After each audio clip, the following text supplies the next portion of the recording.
The drama just reached another level, with Prince's name now being linked to Diddy's trial. Nobody saw that coming. We already heard from Jason Lee that Diddy used to throw some wild parties at Prince's place.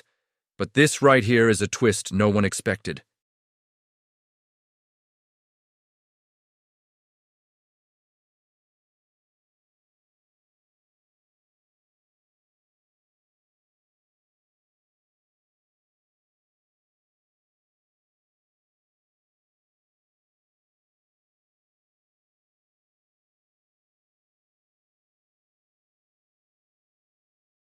Imagine this. What if Prince had cameras rolling the entire time? He wasn't just private, he was strategic, always 10 steps ahead, always in control.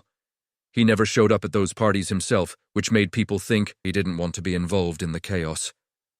But now, there's a new theory. What if he recorded everything that happened in his house and kept the footage hidden? Some believe he passed it on to someone before he died. And with how things are unfolding, there's serious buzz that those tapes might show up in court. It's wild. And the surprises didn't stop there. Jury selection alone had people shocked. Names were flying everywhere, some expected, others completely out of the blue. Michelle Williams, Robert Downey Jr., Mike Myers, Lauren London. Like, what is going on?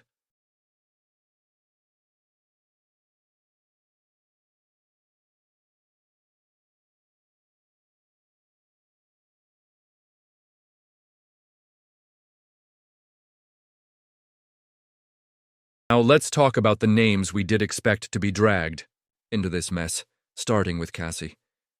She was the first to come forward and file that explosive lawsuit, and her claims were straight up disturbing. According to Cassie, plenty of Diddy's own people, bad boy employees, assistants, security, saw what happened, but not a single person had the courage to speak up. And it gets even darker. Cassie said those same assistants were the ones delivering apology gifts after violent outbursts. But it didn't end there. She claimed they also arranged the infamous freak-offs, booking hotel rooms and prepping the scenes with baby oil and Astroglide. Like, what kind of job description is that? And here's where it really hits. Cassie said that after one of those traumatic incidents, both Diddy's head of security and his assistant saw her condition and broke down crying. That's how bad it was. If that's true, you better believe those staff members are getting subpoenaed fast. Oh, and don't forget Harve Pierre. His name came up in another lawsuit, filed by a Jane Doe, and yep, he's reportedly on the witness list too.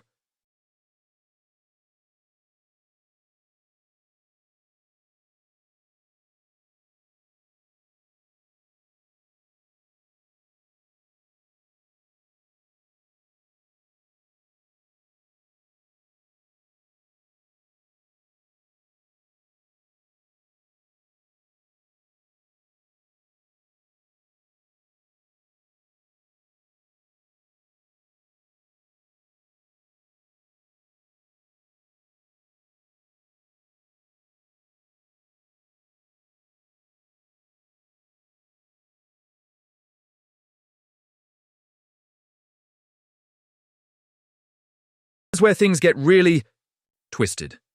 One Jane Doe claimed that Harve Pierre convinced her to fly all the way from Detroit to Jersey, only to allegedly be assaulted by both Harve and Diddy. That's not just messy, it's downright terrifying. But the names don't stop there. Young, Miami, who was on Diddy's payroll, was allegedly involved too. Not just as a bystander, but rumored to be transporting substances for him. And guess what? Her name came up during jury selection. This isn't just touching celebrities, it's hitting everyone in Diddy's circle. Another surprising name? Dallas Austin. Most people know him as a music producer, but what many don't realize is that he was childhood friends with Kim Porter, Diddy's late partner. Ever since Kim's sudden death, rumors have swirled about whether Diddy was involved. Now with Dallas being mentioned, people are wondering if this part of the puzzle is about to crack wide open. And then there's Laurieann Gibson, the choreographer, for making the band. She filed a police report back in 2007, claiming Diddy picked up a chair and threatened her on set. That's some unhinged behavior right there. Aubrey O'Day has also been vocal, loud and clear, supporting Cassie's claims and exposing Diddy's alleged inappropriate behavior toward her. And yes, former Danity Kane member Dawn Richard is in the mix too. She even sued Diddy, accusing him of serious misconduct. According to the lawsuit, Diddy's alleged abuse didn't just happen behind closed doors. It reportedly started right on set during making the band. He was accused of hurling nasty, demeaning insults at the women on the show, breaking them down while the cameras rolled. And when it came to making music, Dawn Richards said it only got worse, claiming Diddy would force her to rehearse for hours with no rest, no food, and no sleep, just pure exhaustion. She claimed he used those moments to take advantage of her, when she was worn down and vulnerable. But it didn't end there. Dawn also dropped a major bombshell. She says she personally saw Diddy get physical with Cassie while he was high. That's a first-hand account that could shake the entire case.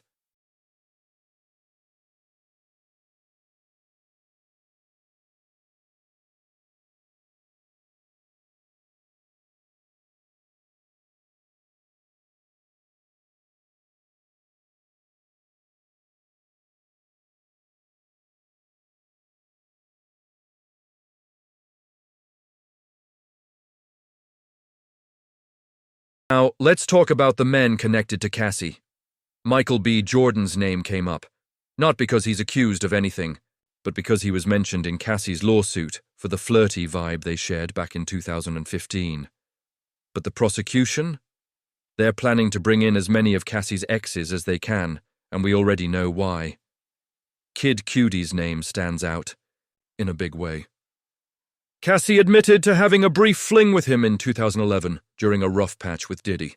When she got back with Diddy, he found old emails between her and Cudi, and he snapped. According to the lawsuit, Diddy was so furious, he waited until he knew Kid Cudi was home, then had his car blown up. And guess what? Kid Cudi's car really did explode in his driveway.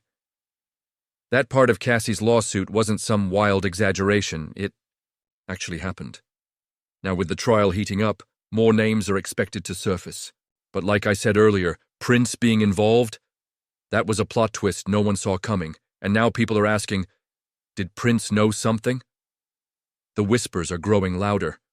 Some believe that mysterious tape he allegedly had on Diddy may have played a role in his own death.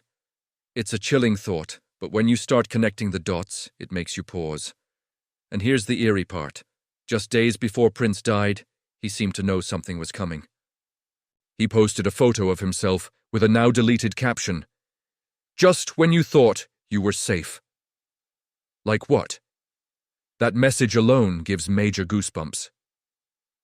At his final appearance at Paisley Park, after reportedly receiving some kind of medical treatment, he told the crowd something strange. Wait a few days before you waste any prayers. What kind of person says that unless they feel something is about to happen? And then boom, Prince is gone, found unresponsive at his estate in Minnesota. Officially, the report said it was an accidental fentanyl overdose, supposedly from counterfeit Vicodin pills. But let's be real, people never bought that. Prince was known for his clean lifestyle, no drugs, no chaos. So how does someone like that end up dying from a synthetic opioid? Did Prince have health problems? That's what people keep asking. But let's be honest, there's way more to this story than just his physical health.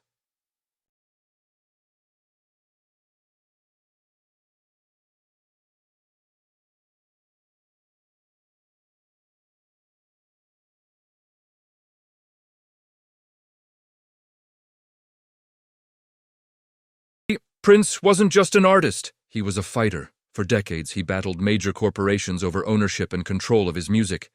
He was relentless about protecting artists' rights and making sure they got paid. Some say he paid the ultimate price for standing his ground.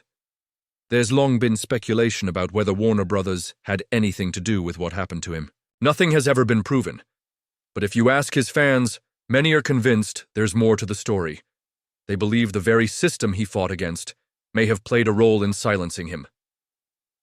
Prince signed with Warner Music way back in 1977 when he was just 18.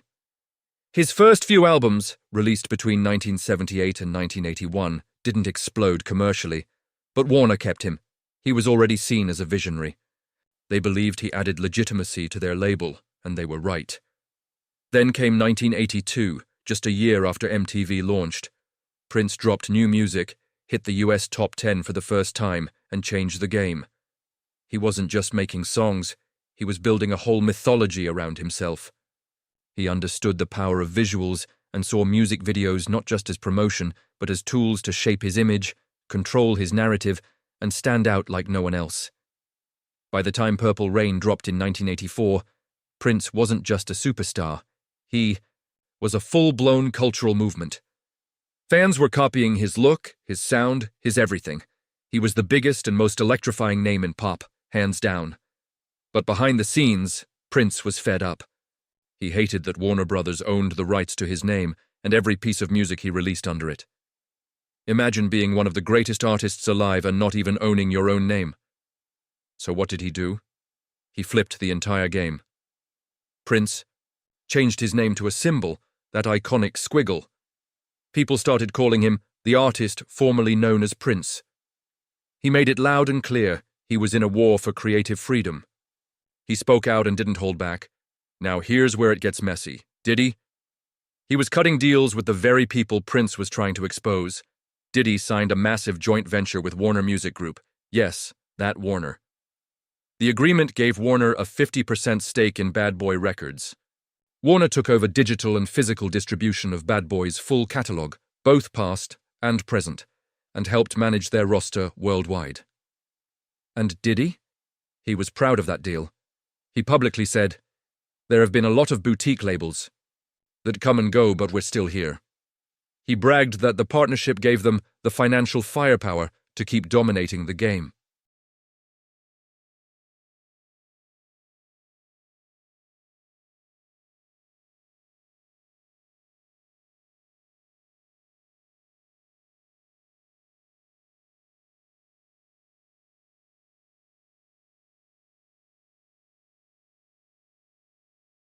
And here's where things start to get really spooky.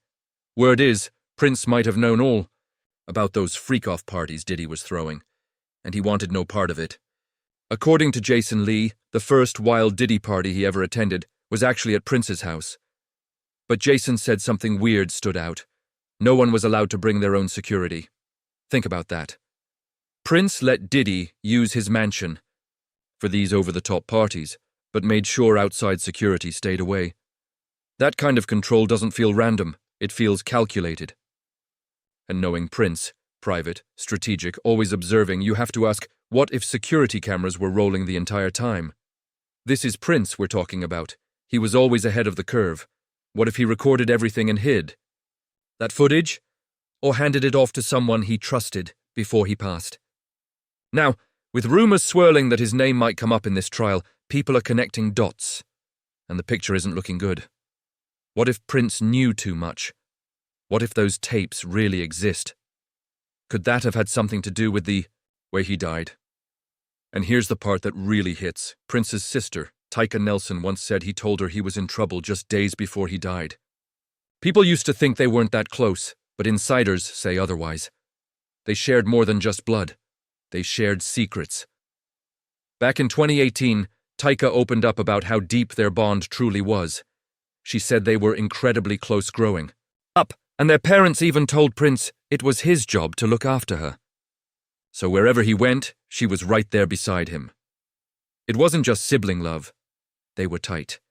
And it wasn't just emotional support either. Prince literally saved her life. When Tyka was struggling with substance abuse, it was Prince who stepped in and got her into rehab. He didn't just watch her fall, he stepped up. That's the kind of loyalty they had. But here's the heartbreaking part. Tyka said that when Prince realized his time might be short, he started preparing her. Not just a few days before, but 2 full years before his death. Like he knew something was coming. That's some deep, unsettling foresight. She even told the Minnesota Star-Tribune that during her final phone call with him, just 4 days before he died, something felt off. She tried to get serious, but he kept dodging the hard questions. Every time she pushed, he'd crack a joke, and they'd laugh for a second, just like old times. She said, "I asked him, 'How are you really?'" But Prince didn't open up. He could tell something was weighing on her, and he definitely had stuff on his mind too, but he kept it all locked. That silence? It spoke volumes. Whatever he was facing, he chose not to say it out loud. Maybe that was his way of protecting the people he loved. What we do know for sure is this. There was a lot happening behind the scenes in Prince's final days. Whether any of it ties back to Diddy is still one big tangled mystery.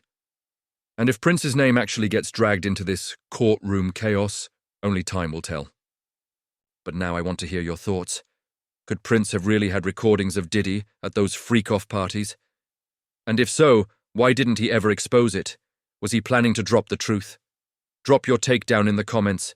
Make sure to subscribe, and share this video with someone who's been following this wild story. Hit that bell so you don't miss the next explosive update, because this saga, it's far from over.